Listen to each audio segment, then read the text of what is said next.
আসসালামু আলাইকুম আব্দুল্লাহ। ওয়ালাইকুম সালাম ওয়া রাহমাতুল্লাহি ওয়া বারাকাতুহু। কি অবস্থা, ভালো আছেন? এই তো আলহামদুলিল্লাহ ভালো আচ্ছা, আছি। আপনার পরিচয়টা দেন।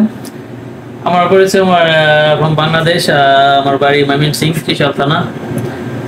আমি আসছি সৌদি আরবে 2 বছর হইল। তবে আমি আসছি আমার দালালে বলছিল যে তুমি সৌদি আরবে ভালো ভালো কাজ দিব। তারপরে আমি আসলাম, আসার পরে সেরকম ভালো কাজ দেয় নাই। বলছিল যে মানে দালালে যেটুকু প্রতিশ্রুতি দিয়েছিল যে মানে এরকম ভালো কাজ দিব, ভালো স্যালারি, হ্যাঁ, হ্যাঁ। মানে যে স্বপ্নটা ছিল, মানে ওই স্বপ্নের দ্বারপ্রান্ত যাওয়া যায় নাই না?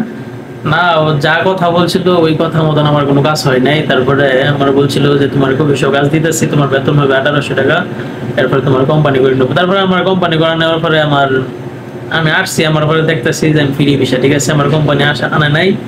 এরপরে আমার এক কোম্পানির মাধ্যমে দিছে যে কাফেলা করে নেবো, এই কোম্পানি কাফেলা করে নাই, ঠিক আছে। আমি বর্তমান 1.5 বছর হয়ে গেছে, আমার আকামা নাই, এক্সপায়ার হয়ে গেছে।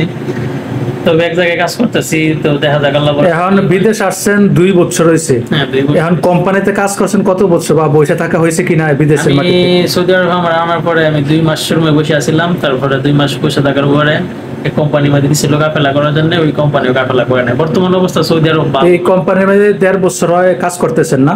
আর স্যালারি কত? আমার স্যালারি ধরা হয়েছে 1500 টাকা। 1500 রিয়াল। 1500 রিয়াল বেতন ধরা হয়েছে। আপনার খাবার হয়েছে 300 টাকা, আর সব বেসিক বেতন হয়েছে 1200। আর দালালে যে কথা বলে আসছিল যে আনছিল যে কফি শপে কাজ দিবে, হ্যাঁ, হ্যাঁ। ওই কফি শপে কাজ হয় নাই, বা স্যালারি অনেক বেশি মনে বলছিল আপনার কাছে যে 2000 আরে এরকম। ভাই বলছিল, ঠিক আছে, তো দালালের কথা মতন কোনো কাজ ঠিক পাওয়া যায় না। তো একটু বিশেষ জোরে করে- বলবেন। তো বিশেষ করে মানুষ বর্তমান সৌদি আরবে না আটাটাই বেটার, ঠিক আছে। সৌদি আরবে কোনো কিছু ভালো না। এরপরে সৌদি আরবের অবস্থাও ভালো না। এরপরে কোম্পানি বেশি একটা সুবিধা না, ঠিক আছে। মানে যারা নতুন আসতে চায় সৌদি আরবে, তারা আশাটা কি তেমন ভালো হবে না নাকি? না ভাই, এখন বর্তমান সৌদি আরবের লোকটা না আসাটাই ভালো, ঠিক আছে। অন্য অন্য কান্ট্রি আছে, অন্য অন্য দেশ আছে, ওইদিকে যাওয়াটা অনেক ভালো। এর বিশেষ কারণ হলো প্রত্যেকদিন ফ্লাইট হতেছে, মানুষ আসতেছে। এক জায়গায় যদি 100 লোকের প্রয়োজন হয়, ওই জায়গার মাঝে 2000 লোক দাঁড়িয়ে থাকে কাজে যাওয়ার জন্য। হ্যাঁ ভাই, এখন বর্তমান যে অবস্থা সৌদি আরবে, ঠিক মানে আছে, কাজের চাহিদা নাই মনে হয়। বর্তমান যে অবস্থা সৌদি আরবে লোক আসতেছে দৈনিক, তো কোম্পানি কথা বলে আনতেছে সৌদি আরবে। তারপরে অনেক মানুষের কোম্পানি মালিক পাইতেছে না, এয়ারপোর্টে বসে রইতেছে অনেক দিন যাবত, কিন্তু দেশে বসতে পারতেছে না, বা কাজে পেতেছে না, বা কোনো কোম্পানি মানে যারা দেশে আসে, যদিও কারো মাধ্যমে আসে, ভালোভাবে কথা ফাঁকাফুক্ত করে দেশে এই সৌদি আরবে আসতে হবে। আর অন্যথায় এই দেশের মধ্যে মানুষ যে কতটুকু কষ্টে আছে, যা না দেখলে বিশ্বাস করার মতো না। যারা আসছে বিপদে আছে, তারাই বুঝতে পারে যে কতটুকু বিপদগ্রস্ত ভাবে এই দেশের মাটিতে চলাফেরা করতেছে।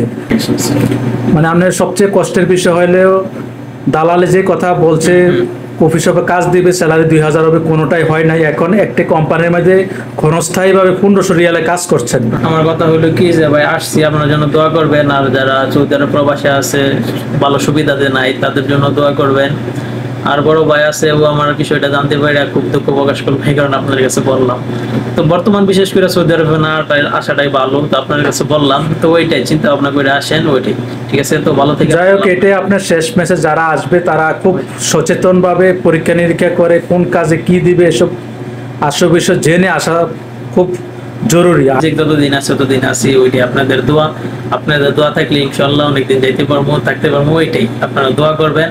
আর আমার বড় ভাইয়ের কাছে আমি দুঃখ প্রকাশটা করলাম, সেই বড় ভাই আমার দুঃখ প্রকাশটা মাইনা থাকতে পারতেছে না, তো এই কারণে ভিডিওটা করলো।